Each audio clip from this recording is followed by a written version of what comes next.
Está aqui o diabo dizendo isso a Jesus. Eu recebi esse poder. Não é falsa a minha palavra, e tu sabes. Todos esses reinos que eu estou te mostrando, cada um deles. Olha cada glória de cada reino. Olha o poder de tudo, de todos. Tudo isso vai convergir para a tua mão. Jesus, no projeto do diabo, se transformaria no anticristo de Satanás. Todos os poderes na mão, mas obedecendo a um Senhor, que não quer aparecer, que não precisa aparecer. Ele quer se fazer representar de maneira absoluta, de maneira total, em obediência completa às suas pautas, aos seus interesses, aos seus caprichos. Outro pode aparecer, e quem quer que apareça, reunindo todos esses poderes, vira o homem da iniquidade, se torna o anticristo. E a ousadia do projeto diabólico é esse, é transformar Cristo no anticristo. Era transformar Jesus num anticristo. Como é transformar a igreja num anticristo, antievangelho. É tão óbvio. É uma tentação regular, recorrente, que não se afasta nunca. Todas elas voltam sempre. Não se afastarão de nenhum de nós, de geração em geração. Elas se repetem recorrentemente, e como a história cresce nessa linha do tempo, que cresce de maneira espiralada, vai ficando cada vez maior, quanto mais a história se maturar na direção do fim, mais horrorosas serão as manifestações dessas tentações e as adesões a elas. Você está me entendendo? As adesões a elas. E são sutis. Tudo isso eu te darei. Tudo isso te darei se. Se. Esse se.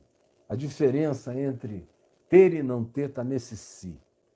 Como eu ouvi muitas vezes, Caio, tudo que você ensina está certo, mas não dá certo.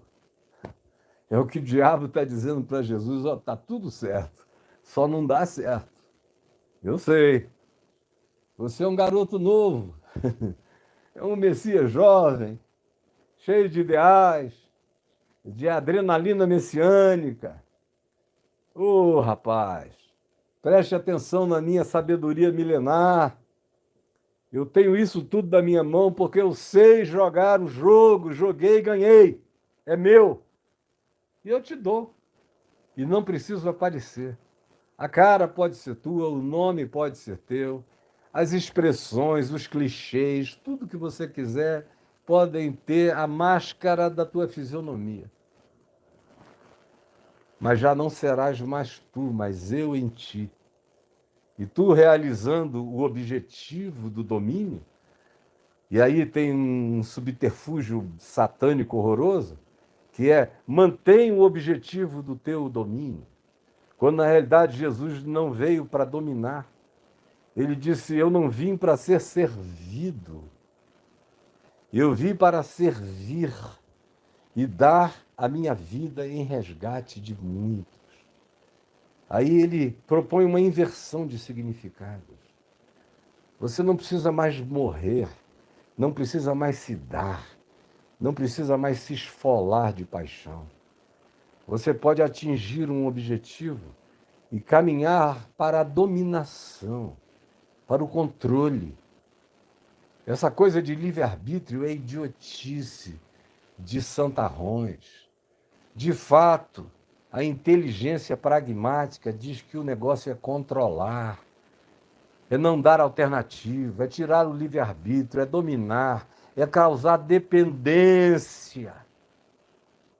E tudo isto, esse controle de mentes, esse controle de inconscientes, essa sugestão de sonhos, de pensamentos, de pesadelos, de pânicos, de medos, de sugestões insuportáveis.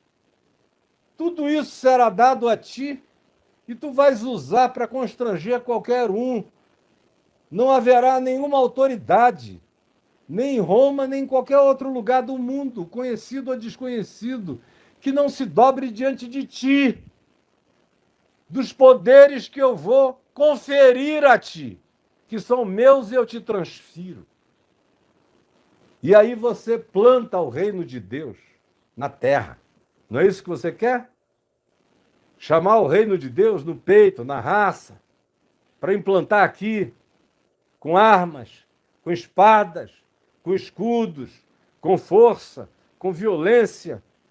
O reino de Deus, segundo Satanás, o reino de Deus, segundo o diabo, o reino de Deus que vem para matar, roubar, destruir os diferentes, os que não são como nós, o reino de Deus da excludência, o reino de Deus das discriminações, o reino de Deus das marginalizações homicidas, o reino de Deus das impiedades, o reino de Deus da acumulação de recursos, de dinheiro, de poder nas mãos de uns poucos que estejam dispostos a fazerem a tua vontade, sem se importarem com essa filosofiazinha barata de que os fins não justificam os meios. Ao contrário, o objetivo não importa por que meios você chega lá, o negócio é alcançar. O negócio é alcançar. Tudo isso eu te darei. Aí Jesus ouve, sabe que é isso mesmo, mas sabe que conquanto seja verdade, é verdade e mentira. Como aqueles conceitos que eu estabeleci no meu livro Enigma da Graça, na introdução, e um deles é de verdade e mentira. Que você encontra no livro de Jó para todo lado. Eles mesmos falam da verdade besuntada de mentira. Assim como falam da mentira besuntada de verdade. Era verdade. O poder, nesse sentido, do mundo, deste mundo, desta morte, deste aeon, dessa era, desse estado de coisas, está nas mãos do príncipe deste mundo. Agora, a vitória de Jesus estaria em poder dizer o que ele disse. E ele nada tem em mim, nada. Não tem um anzolzinho. Ele não deixou uma minhoca de sedução em mim, nada. Eu varri tudo, tudo, absolutamente tudo. Quando eu disse, ao Senhor teu Deus adorarás, e somente a Ele tu darás culto. Ele não está prometendo caminhos fáceis. Não está prometendo nos poupar de aflições. Ao contrário, ele diz que no mundo nós teremos aflições. Ele não nos poupa de tentações. Ao contrário, a semelhança de Jesus, conforme Hebreus 4,15, somos tentados em todas as coisas. A semelhança de Jesus, a diferença é que ele nunca cedeu ao pecado, à tentação, que com o pecado vinha. É por isso que ele pode ser o sumo sacerdote que se solidariza comigo, porque foi tentado em todas as coisas, a minha semelhança e não caiu em nenhuma, e eu caí em todas. Por isso ele é o meu intercessor, é o meu Senhor, é o meu Salvador, é aquele a quem eu recorro, é a quem eu imito, é como eu quero andar, é como eu quero ser, é como eu já sou dele e como me tornarei andando com ele. Somente ao Senhor teu Deus adorarás, não importam as consequências, com cabeça ou decapitado, abençoado ou amaldiçoado, possuindo ou despossuído, tendo ou nada tendo, experimentando meios abundantes ou esvaziado de todos os recursos. Não importa. Estou seguindo a Jesus Cristo e deste caminho eu não desisto. Que acabou virando marchinha de carnaval neopentecostal, mas eu já cantei isso nos anos 70 com muitas lágrimas nos olhos, quando era um hino de compromisso sincero dos cristãos com Deus. estou seguindo a Jesus Cristo. E deste caminho, do Evangelho, não da igreja, do Evangelho, eu não desisto. Agora olhe e veja, os que têm conhecimento histórico dos últimos, pelo menos, 1.700 anos, verão que a igreja caiu em todas as arapucas políticas, em todas. Que ela desenvolveu uma ideologia para cada proposta ideológica. Nos dias do imperador Constantino, apesar de Paulo ter denunciado a ideologia do império, em Colossenses, no capítulo 1, no verso 13, ele faz uma denúncia à teologia do império. A existência do império, quando diz ele, Cristo, ele, o Pai, nos libertou do império das trevas e nos transportou para o reino. O reino era entendido como algo legítimo, que se atinha às suas fronteiras definidas. Assim eram os reinos. Os impérios não respeitavam domicílios nem fronteiras. Os impérios queriam assambarcar tudo. Os impérios cederam à tentação do domínio absoluto, do tudo isto eu te darei se prostrado me adorares. Paulo denuncia isto, denunciando assim o Império Romano, na cara do Império Romano, que era o único império em vigência naqueles dias. Era o único grupo político que recebia o nome de império. E Paulo diz, ele nos libertou do império das trevas. Era como em plena ditadura dizer, ele nos libertou da ditadura das trevas. Era como em meio a uma república religiosa fanática como a do Irã dizer, ele nos libertou da república da dominação fanática e nos transportou para o reino do Filho do seu amor. Era uma denúncia ao império, em contraposição ao reino, que carregava a ideia de legitimidade, de transferência dinástica ou de aprovação da maioria do povo no reconhecimento de que uma dada pessoa tinha o direito ou o poder ou a experiência ou a maturidade para presidir o povo dali para frente. Havia uma diferença que não era sutil. Mas, nos dias de Constantino, apesar dele ser o imperador, foi transformado no 13º apóstolo e se desenvolveu uma teologia imperial que dava valor e significado à evangelização transcultural, transétnica e transideológica da igreja. Ela podia ir para o mundo inteiro em nome daquele imperador, que era o representante de Cristo, era o 13º apóstolo, era o inaugurador de uma nova era, e estabelecer aqueles postulados, muito mais os do império do que os do reino de Cristo, é claro. Porque à medida em que o poder político vai crescendo, o reino de Deus vai se encolhendo. Porque o reino de Deus não é uma demonstração política exterior. O reino de Deus, Jesus diz em Lucas 17, está dentro em vós. Paulo diz, o reino de Deus não é comida, nem é bebida, nem é opulência, nem são castelos, nem são expressões de exterioridade. O reino de Deus é justiça, paz e alegria no Espírito Santo. Que só cabem aqui no coração, aqui no coração. E aí, foi inventando para cada situação uma teologia. Quando precisaram se relacionar com os reis locais de grupos menores, a teologia do reino de Deus foi desenvolvida para se adaptar àquela realeza. Você veja que até o dia de hoje, assistindo a coroação do Charles III, lá na Inglaterra, o Charles III na Inglaterra, você viu como ele é o representante, é o cabeça da igreja da Inglaterra.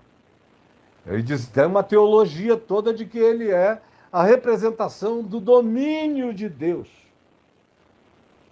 através da coroa e expressão do domínio de Deus através da igreja e dos poderes constituídos na política. O cristianismo sempre deu esse jeito.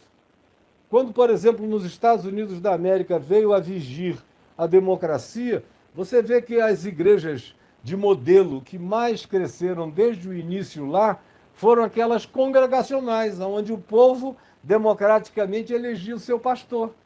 Um governo democrático, uma igreja democrática, com sucessão mais ou menos semelhante à dos presidentes, de 4 anos ou 5 anos, nesse mesmo rodízio.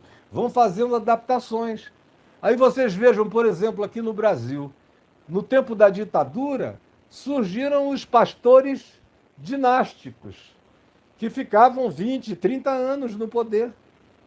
Porque se era assim no Estado constituído, por que não seria assim na Igreja Constituída, que se declarava como obediente ao Estado e às suas autoridades, não importando a natureza ideológica, os princípios, as práticas, as tendências, aquilo que se advogava como pretexto de dominação, não interessa. É uma autoridade? Foi constituída por Deus.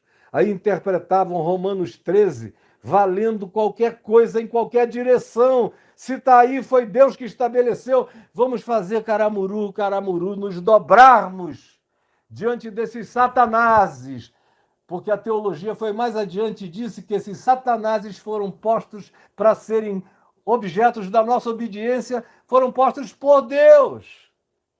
Quando na realidade Paulo, em Romanos 13, só está lidando com um princípio. Quando a autoridade é boa, ela louva quem pratica o bem. Quando ela é má, ela pune a quem pratica o bem e exalta os que praticam a maldade. Então há uma referência do que seja a autoridade de Deus e não seja a autoridade de Deus ali. Está praticando o bem? Está deixando as pessoas viverem em paz, no mínimo? Não está explorando de maneira devastadora até a morte? É minimamente razoável? Não por amor a Deus, mas por amor à sociedade, a gente vai contribuir com o que pode. Agora, se levanta para matar, roubar e destruir, eu serei um desses que serão destruídos, ou mortos, ou vilipendiados, mas eu mesmo não me entregarei. Eu estou do lado dos apóstolos e dos profetas. Eu sigo a Jesus de Nazaré.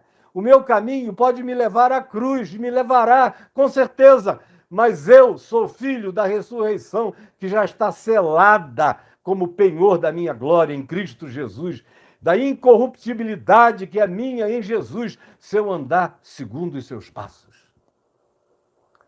Agora, interessante é que quando o diabo diz isso, a maioria de nós pensa apenas em poderes políticos imediatos, mas na realidade a gente está falando, quando o diabo está dentro dessa equação, ele é que está dizendo: tudo isso eu te darei se prostrado me adorares. Quando a gente chega nesse ponto aqui, alguma coisa aqui saiu opa. Quando a gente chega nesse ponto, a gente está aí, você está ao vivo, então tá bom. Quando a gente chega nesse ponto, a gente não está falando só de poder político imediato, a gente está falando do que está por trás do poder político. É interessante porque a Bíblia não fala muito disso, não fala. A gente começa a ouvir um pouco mais disso nos Salmos, em alguns Salmos, quando fala que o Senhor, o Adonai, preside na Assembleia dos Benai Elohim, dos anjos superiores, dos principados e potestades. O Senhor Supremo preside sobre eles. A gente vê em alguns salmos em que não se está falando de deuses ídolos dos povos, mas de deuses angelicais caídos, de príncipes, principados espirituais. A gente lê no livro de Jó essa mesma assembleia de principados dominando reinos variados deste mundo, na presença do Senhor Deus. E do pedido de Satanás naquela assembleia de anjos, de principados, de potestades espirituais, para molestar a Jó. A gente começa a ver essa ideia de principados e potestades espirituais se desenvolver mais no exílio em Babilônia, onde a riqueza desses conhecimentos sobre os outros deuses eram bem maiores do que na expressão da compreensão imediata dos israelitas. Eles tinham aprendido muito durante os 430 anos sobre os deuses do Egito. Mas quando eles foram para a Babilônia, eles foram de fato para o nascedouro da civilização humana contemporânea. Eles foram para a terra de Abraão, da Mesopotâmia, de Ur dos Caldeus. Já tinha acontecido, portanto, o dilúvio, já havia a epopeia de Gilgamesh, havia a história e os contos dos Anunnaki, que eram equivalentes aos Nefilins, equivalentes aos filhos de Deus que geraram com as filhas dos homens os gigantes poderosos que dominaram toda a antiguidade e corromperam a natureza humana e da criação.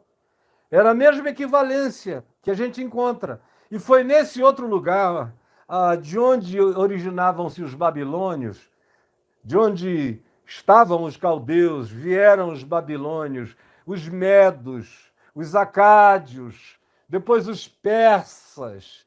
E foi especialmente na época dos persas em que essa teologia se desenvolveu mais na cabeça dos judeus. Foi no período da ausência do templo, que tinha sido destruído alguns anos antes por Nabucodonosor.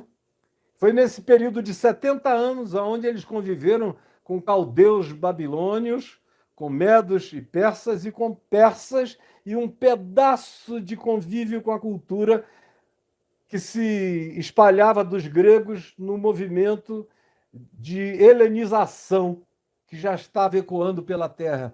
Naquele período, onde também as filosofias gregas viajavam, onde os ditos de Zaratustra estavam presentes, onde havia algumas outras expressões de conhecimento espiritual extremamente sofisticadas e que influenciaram os judeus que tinham acabado de criar, porque não tinham templo, criaram as sinagogas, que eram lugares de reflexão teológica, de leitura da Escritura, de tradução, de copismo, de ensino para as crianças, para os jovens, para os adolescentes, para os adultos, acerca da lei, dos mandamentos e daquelas que eram as questões levantadas. Aí começaram a surgir várias novas concepções que a gente depreende, por exemplo, no livro de Ezequiel.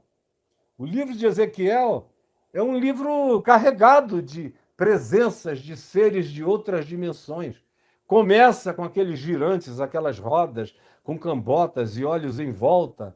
Começa assim. O livro todo é entremeado por essas manifestações de seres celestiais poderosos chegando, entregando mensagens, se afastando de maneira horripilante, que nem o profeta aguentava a presença, caía, desmaiava, não suportava ficar em pé, panicava. Filho do homem, põe-te em pé e eu falarei com ele, contigo. A mesma coisa no livro do profeta Daniel, onde tudo isso vai crescendo. É lá que a gente ouve pela primeira vez a expressão, o termo vigilante, que é o mesmo que a gente encontra no livro de Enoque, que diz que os vigilantes é que desceram sobre o Monte Hermon, 300 deles, e fizeram um pacto de mesmo que aquilo destruísse a vida deles na presença de Deus eternamente, eles iriam possuir as mulheres filhas dos homens e iriam gerar eles próprios uma geração deles na terra. Uma geração de dominadores deste mundo, em carne e sangue. Vigilante é a palavra que Daniel usa. Ele fala do anjo Gabriel, fala do príncipe Miguel, que é um principado, diz que Miguel é o príncipe de Israel, o principado de Israel. Mas ali mesmo em Daniel ele fala do príncipe da Grécia, ele fala do príncipe da Pérsia, que fez oposição nas regiões celestes a Miguel, a ponto de Gabriel ter demorado 21 dias. Você veja como não são coisas instantâneas. A gente está lidando com um mundo de criaturas que pode ser regulado também na perspectiva do espaço-tempo. É Gabriel que disse, por causa da luta celestial de Miguel sendo resistido pelo principado da Pérsia, eu demorei 21 dias para vir te dizer que a tua oração foi ouvida e que tu és um homem muito amado. É ali no livro de Daniel que ele diz: e eis que eu vi um vigilante voando no céu, trazendo uma palavra, levando uma mensagem. É naquele período que a vida, a leitura da Escritura, do Velho Testamento, vai se enchendo mais de anjos e de nomenclaturas, e de principados, e de potestades, e de tronos, e de soberanias, e de coisas e dimensões superiores, que até então não havia menção delas no passado.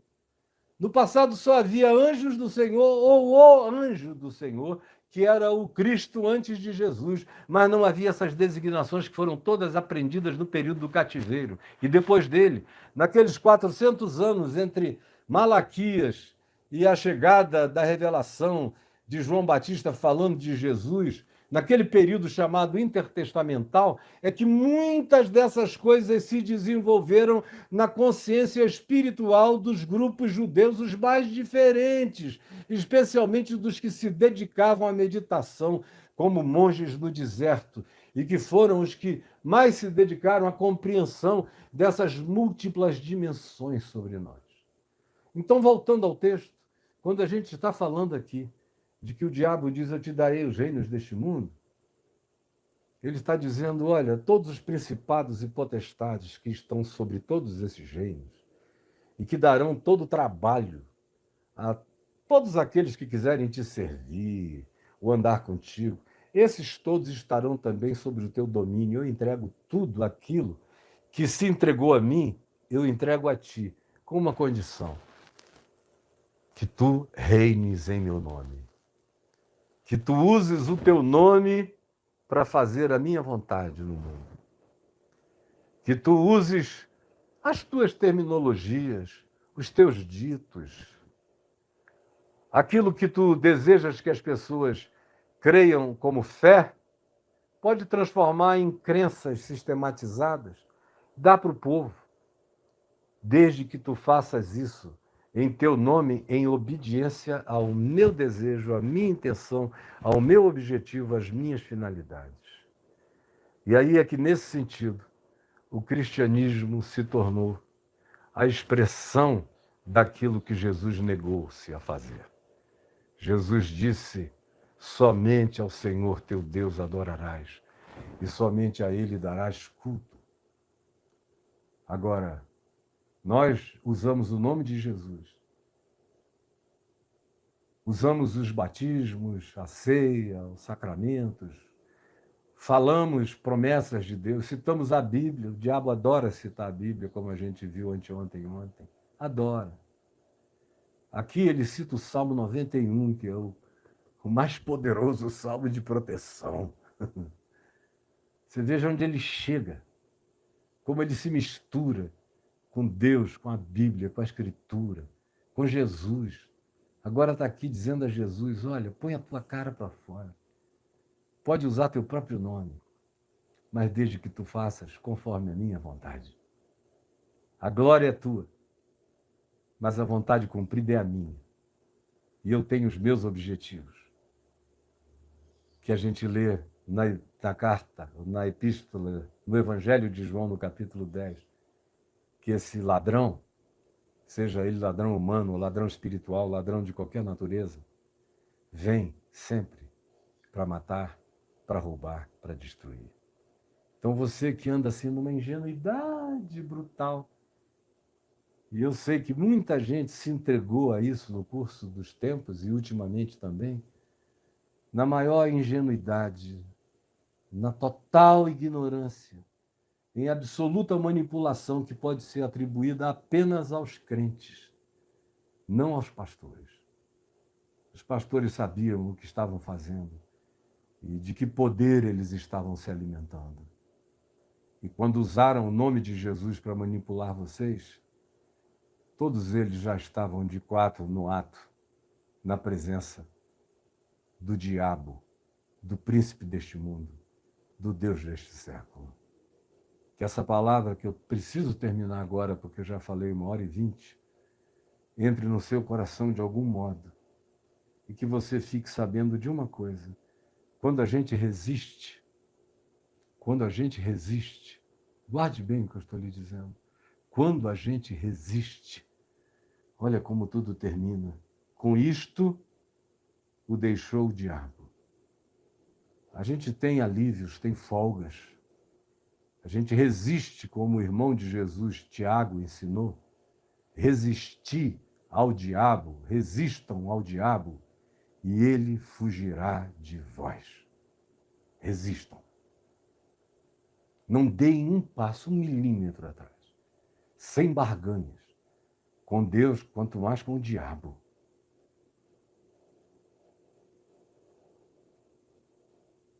Com isto, o deixou o diabo. E eis que vieram anjos e o serviram. E eis que vieram anjos e o serviram. Aguenta firme, mesmo que você tenha que ficar sozinho, sozinha. Não ceda, não negocie, não faça negócios com o príncipe deste mundo e com os seus principados, suas potestades, seus tronos, suas soberanias, seus poderes. Não faça, porque aí você vai receber aquela ajuda da morte, a mão de Satanás em seu favor. Vai te dar tudo e vai te roubar a própria alma. Mas resista, porque ele deixa. Ele não aguenta a fidelidade amorosa, apaixonada, contínua e perseverante diante do Senhor. E aí vêm os anjos e nos servem. Vêm os anjos e nos socorrem. Eu não tenho tido muita coisa, ou quase nada sobrando. A minha vida inteira eu nunca tive nada sobrando. Mas nunca tive anjo faltando. Nunca tive nada sobrando. Mas nunca tive o socorro dos anjos me faltando. Repita comigo. Eu nunca tive nada sobrando. Mas nunca tive o socorro dos anjos me faltando. Resisti ao diabo, e ele fugirá de vós, e os anjos do Senhor servirão a mim e a você e a todos nós. Senhor Jesus, que essa palavra singela, simples, saída da espontaneidade da minha mente, do meu coração, tenha chegado com espontaneidade ao coração de muitos e que chegue ao coração de outros milhares que verão e que aprenderão, não só agora, mas no curso dos tempos e das gerações, porque essa palavra que eu estou pregando não tem prazo de validade.